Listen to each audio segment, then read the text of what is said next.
हिंदी व्याकरण में हम देख रहे हैं समास के बारे में, समास से संबंधित प्रश्न। वाग्देवी कौन से समास का उदाहरण है? तो ये बहुव्रीहि समास का उदाहरण है। वह जो वाक यानी कि भाषा की देवी है, यानी कि सरस्वती माता। पद्मासना वह जो पद्म यानी कि कमल के आसन वाली है, माता सरस्वती और माता लक्ष्मी को कहा जाता है। तो ये बहुव्रीहि समास है, पद्मासना और वाग्देवी। कपीश्वर कौन से समास का उदाहरण है? तो बहुव्रीहि समास का उदाहरण है। वह जो कपियों के ईश्वर है, ये इसका अर्थ है, जैसे कि हनुमान जी। आत्मनिर्भर कौन से तत्पुरुष समास का उदाहरण है? तो ये अधिकरण तत्पुरुष समास का उदाहरण है, यानी कि आत्मा पर निर्भर। इसमें पर कारक चिन्ह का लोप किया गया है और ये अधिकरण तत्पुरुष समास का उदाहरण है। कविराज में कौन सा तत्पुरुष समास है? तो इसमें अधिकरण तत्पुरुष समास है। कवियों में राजा, कविराज का मतलब है कवियों में राजा, तो इसमें में का कारक चिन्ह का लोप किया गया है। अधिकरण तत्पुरुष किसे कहते हैं? जिसमें में पर कारक चिन्ह का लोप होता है। किस किस का लोप होता है? में और पर का।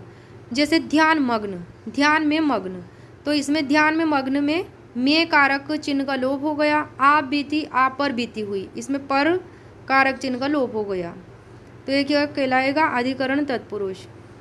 परमाणु में कौन सा समास है? तो इसमें कर्मधारय तत्पुरुष समास है। परमाणु का मतलब है परम है जो अणु। परमात्मा में कौन सा समास है? तो इसमें कर्मधारय समास है। परमात्मा में परम है जिसकी आत्मा, इसका अर्थ हुआ। बहुव्रीहि समास क्या है? तो इस समास में आए हुए पदों में से कोई भी एक पद प्रधान नहीं होता तथा पूरा समस्त पद कोई अन्य ही अर्थ देता है, जैसे गिरिधर। तो इस समास में न तो गिरि पहाड़ पद प्रधान है और न धर यानी कि धारण करने वाला, बल्कि पूरे ही समाज का अर्थ निकलता है कृष्ण। गिरिधर मतलब कृष्ण। तो इस प्रकार ये कौन सा है? बहुव्रीहि समास का उदाहरण। देवराज किसका उदाहरण है? बहुव्रीहि समास का। वह जो देवों का राजा है, यानी कि इंद्र। मनोज कौन से समास का उदाहरण है? तो ये बहुव्रीहि समास का उदाहरण है। मनोज का अर्थ है वह जो मन में जन्म लेता है, यानी कि कामदेव। मकर ध्वज वह जिसके मकर का ध्वज है, कामदेव। पुष्पधनवा वह जिसके पुष्पों का धनुष है, कामदेव। एक दंत किसका उदाहरण है? बहुव्रीहि समास का। वह जिसके एक दंत है, यानी कि गणेश जी। चंद्रमौली किसका उदाहरण है? तो यह बहुव्रीहि समास का उदाहरण है। वह जिनके मौली यानी कि मस्तक पर चंद्र है, शिव जी। महेश्वर कौन से समास का उदाहरण है? तो यह भी बहुव्रीहि समास का उदाहरण है। महेश्वर मतलब महान है जो ईश्वर शिव जी। सतीश यानी सती के ईश शिव जी। गंगाधर गंगा को धारण करने वाले शिव। शूलपाणी वह जिनके हाथ यानी कि पानी में शूल यानी कि त्रिशूल है, शिव जी। इंदुशेखर वह जिनकी इंदु यानी कि चंद्रमा सिर का आभूषण है, शिव जी।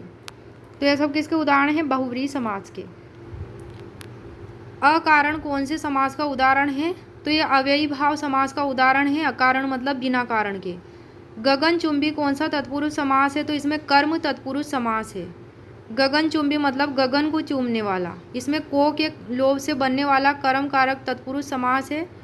जो को है कारक चिन्ह वो हट जाता है, गगन को चूमने वाला, तो क्या हो गया? गगनचुंबी।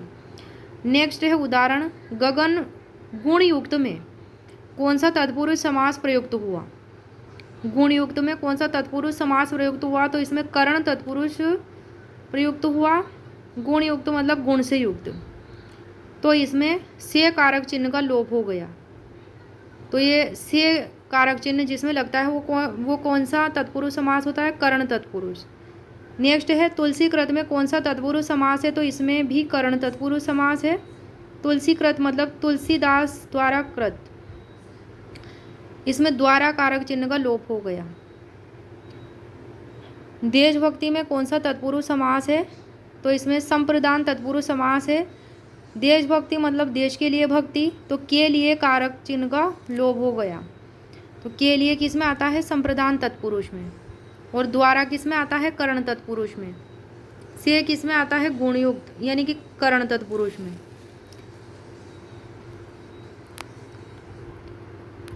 पाप मुक्त में कौन सा तत्पुरुष समास है? तो इसमें अपादान तत्पुरुष समास है।